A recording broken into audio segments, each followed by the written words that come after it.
So today I want to talk to you about how your core beliefs reflect in your experience of life, in reality around you. So this is core beliefs reflect back to you by me. So in this, now let me go back real quick because I don't want to distract you too much here. But again, y'all have heard me up here before. I'm going to ask you to maintain an open mind. You know, I don't know everything. Matter of fact, the more I think I know, the more I find I don't. And so this is stuff that I find interesting that I actually, seem to think works pretty well too. And so, but if you automatically dismiss it before you even give yourself a chance to entertain the possibility of it working, you're not doing yourself any favors. And so, suspend disbelief for a little while. Work with me here. Keep your mind open. I know most of you, all of you probably have open minds. That's why you're here. So, and for those of you watching at home, if you like this stuff, if it resonates with you, help us out. We have deodorant and toothpaste that is all organic, all healthy, doesn't have any of the nasty stuff in it, and it's called Sinless, and it's at sinlessnow.com. Check it out. All right, now we'll go to the next slide. So in this presentation, I'm going to be talking to you about 3 different dimensions. Now, I'm not necessarily talking about the dimensions you'll find in quantum physics or Newtonian physics or anything like that. I'm just asking you to think about 3 different ways in which we experience reality, or what we call reality. And the first is the 3D, right? That's this. Everything you can see, everything you can touch, it's physical reality. It's also your conscious mind, because it's your conscious mind that's processing all of it. It's your conscious mind that's allowing you to see, allowing you to hear, allowing you to taste and feel. And so the 3D reality is essentially everything that we experience, all right? And this also includes your life, your personal perceptions of reality, of what happens when you talk to somebody, what happens when you interact with people, communicate, all those things, okay? Just hold on that for a little while. We're going to wrap it all up towards the middle of the presentation. The other dimension that we're going to be talking about is the 4D, okay? So in this context, 4D is the subconscious mind, all right? And the subconscious mind is comprised of all the programming, all the indoctrination, all the conditioning, all of your core beliefs, the things you believe about yourself, the things you believe about the world, the things you believe about what might happen tomorrow and what happened yesterday. It's all contained in the subconscious mind. And we're calling that 4D in this presentation, okay?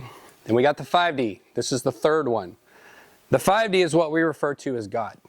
It's everything, the infinite, all the things we can't see, but we kind of feel like, yeah, there's something there. We know it's there, And in the 5D is also all possibility. So infinite versions of each of you, infinite versions of me, and infinite is so vast that none of us can wrap our mind around what that truly means.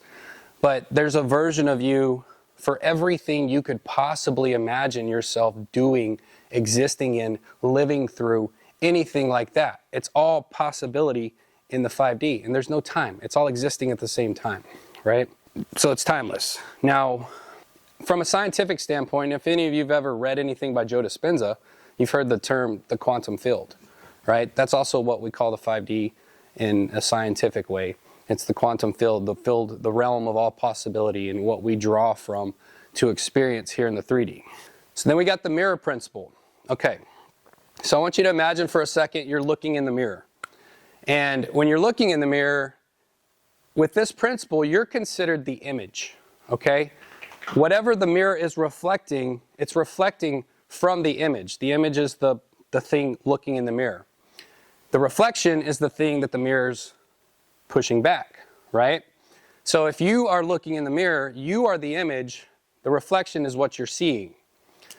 Now, if you were to notice, if you're looking in the mirror and you notice something on your face, you're not going to take a paper towel or something and wipe it off the mirror, right?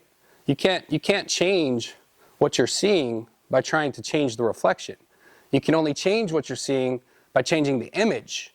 And so whatever's on your face, you'd have to wipe it off your actual face, not off the reflection, right? So now, I set it up 3D, 4D, 5D, right? In the mirror principle, the reflection is the 3D. Our life, our conscious mind, how we experience life. It's a reflection of the image, which is our subconscious mind, our core beliefs, the programming that you've received, the indoctrination you've received throughout your life.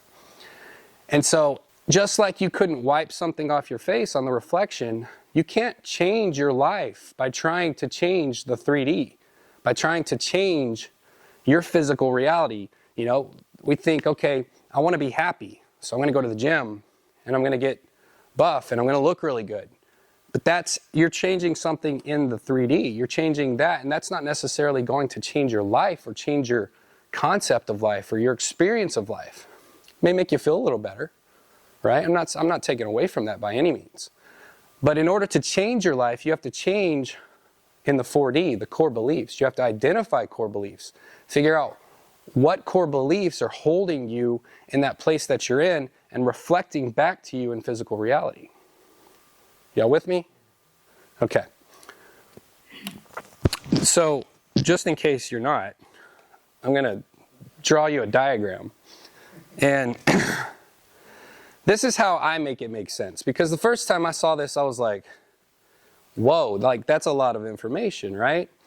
So, if you have, all right, here we have 3D, right? And then here we have 4D. And then over here, we have 5D. Okay, the 3D, again, is life, or your conscious mind. The 4D is the subconscious mind.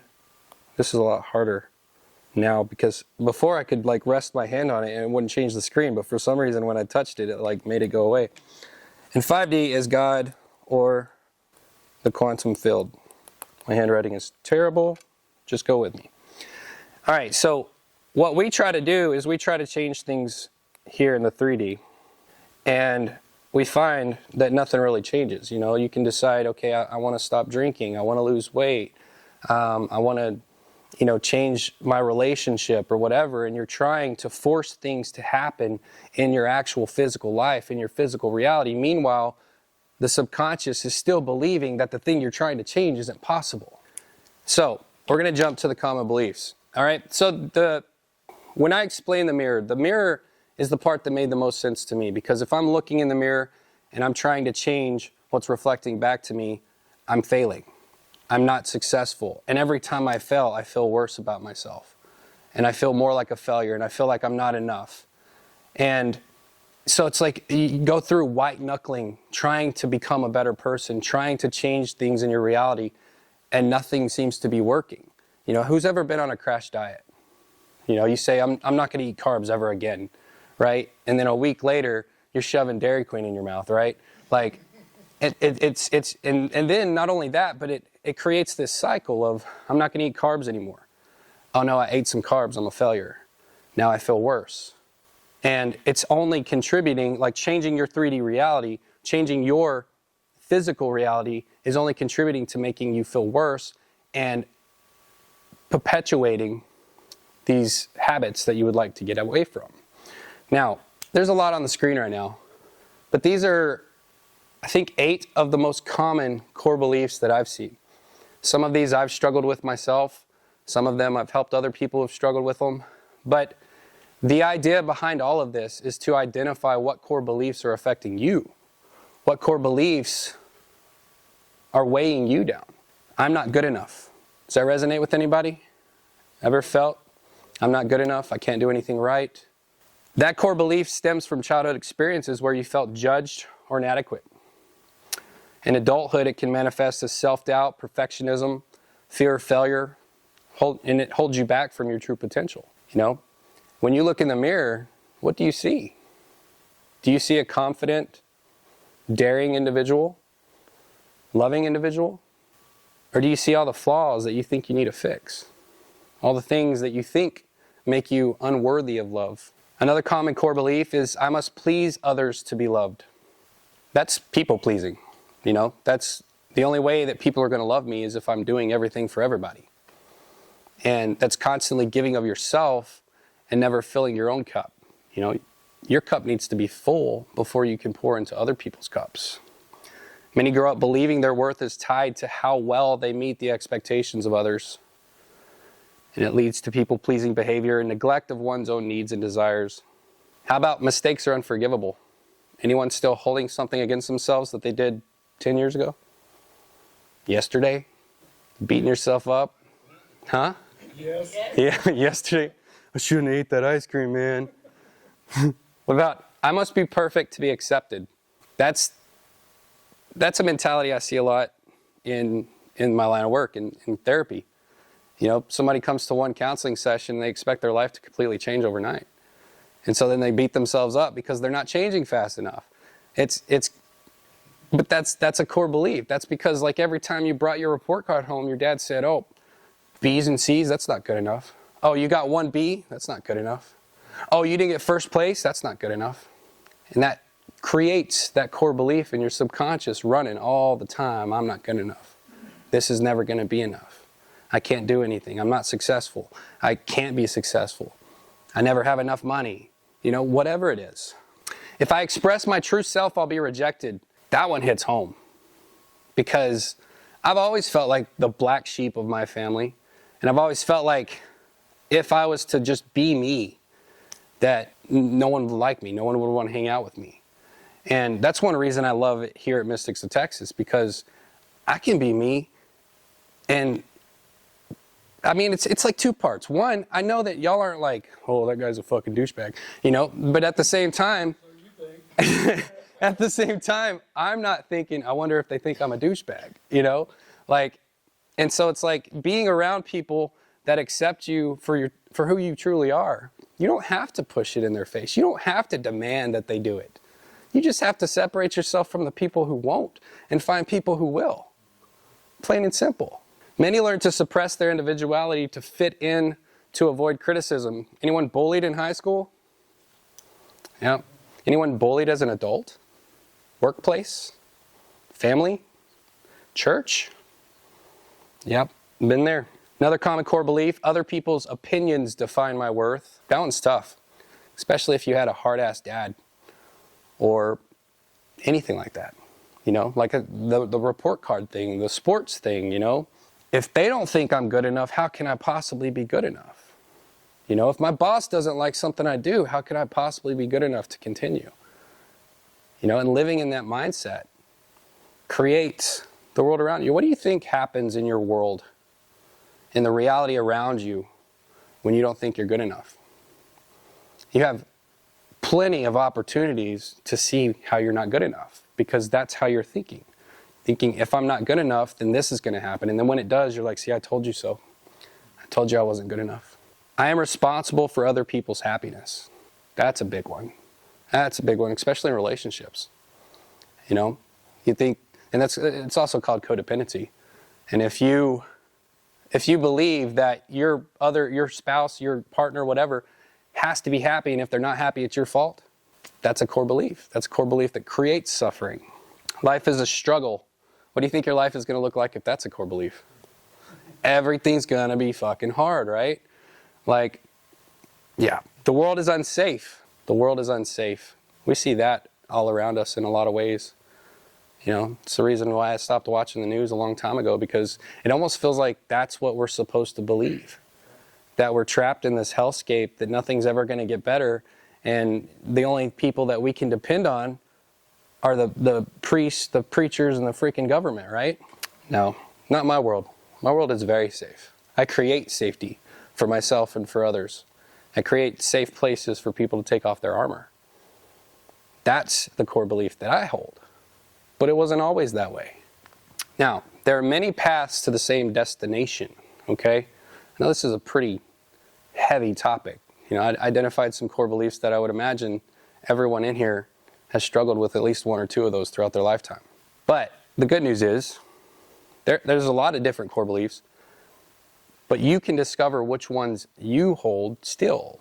And maybe you've healed from several of these. Great. But this is a journey, you know? If there's anything in your life that isn't exactly how you would like it to be, ask yourself why. What do I believe about that thing that could be impacting how I'm experiencing it? How I'm experiencing life. And once you discover a core belief that may be reflecting what you want in life or what you don't want in life, your journey is deconstructing that. You know, my biggest reason for believing that I wasn't enough is because since the day I was able to talk, I was taught that I was born innately a sinner and that there was something wrong with me and that I needed this dude named Jesus to save me from something I didn't even do. And so it was 36 years of constantly pleading out, like, can I be enough? Is this enough? Am I good enough now? I read all the books. I've read my Bible. I've done this. Am I good enough now? And it wasn't until I deconstructed the idea that I was never good enough to begin with that I began to see my own worth and see that, yes, I am good enough. I'm good enough for a lot of things. I'm good enough for anything I want to do, anything I want to be. And all of you are too. All of us are. We're powerful. We're worthy of love. Like I said, it's a process. It takes time. You're not going to change your core beliefs overnight. It's just not going to happen. I would love to say that, once you identify, now, granted, once you identify the core belief, it begins losing a power immediately. The minute you're like, oh, you know what? I've believed this my whole life, and that's why my life looks like this. Right there, it's like you take a Y in the road. You divert your path into something new. But it's a process, and it takes time. I would say educate yourself on how others have overcome that specific core belief. This is why, like, when they were talking about making TikTok go away, I was like upset about that because TikTok is a great source for learning how other people have overcome things. If maybe your algorithm doesn't match that right now and all you watch is cat videos and cars or something, but like you go up there and you search like not good enough. And you're gonna just see loads and loads of people like, I used to believe I wasn't good enough. Now I know I am. This is how I did it. This is how I did it. This is how I did it. Right? We're all here to learn from each other. There's nothing that I've done that every single one of you can't, and there's nothing you've done that I can't. That's a core belief. What do you think that core belief reflects back to me in my life? Confidence, security, love. There are many therapeutic models that can help with this as well. Again, educate yourself. The one I like the most is internal family systems, and that's literally learning to have a dialogue with yourself, with parts of yourself. You have a part of self that comes up and says, yeah, you're not good enough. Guess what? That part was created by your dad yelling at you for not getting all A's. And you can go and talk to that part and be like, hey man, I know, you used to say I'm not good enough and it used to motivate me to like be better and like bust my ass and work really hard. But today it's hurting. Today it's destroying me. Today it's keeping me from doing the things I want to do. And I don't need that message anymore.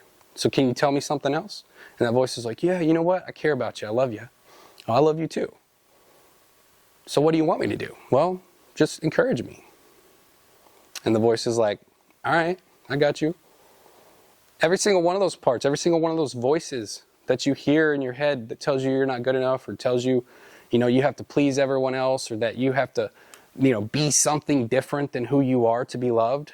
Every single one of those voices is a voice you can talk to. You close your eyes and you just have the conversation.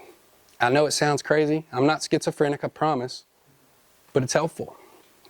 Kevin calls it the Knights of the Round Table. He's King Arthur, and all of his parts are the Knights of the Round Table. For me, it's like a black room, and I have Casper the Friendly Ghost parts hanging out everywhere, and I go in my head, and I'm, hey, what's up? I need to talk to you for a second.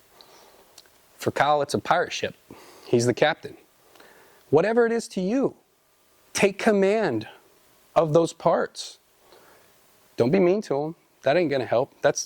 If you don't love one of your parts, that's a part of you that you don't love. That's not helpful. Even the part that says, hey, you're not good enough is trying to help you. And so it deserves love just like any other part. All right. Thanks for listening to me today, y'all. And if anyone ever has any questions about anything that I talk about, get my number from somebody, get it from me, get it from Kevin, get it from Kyle. Reach out. I don't mind talking about this stuff at all. And if you at home, if you're looking for a spiritual place, thought-provoking topics, and loving people just like this, join us here every Sunday at 1:15. We usually eat afterwards, do a little meditation, sometimes some breath work. It's a great time. But thanks for watching. Y'all have a great day.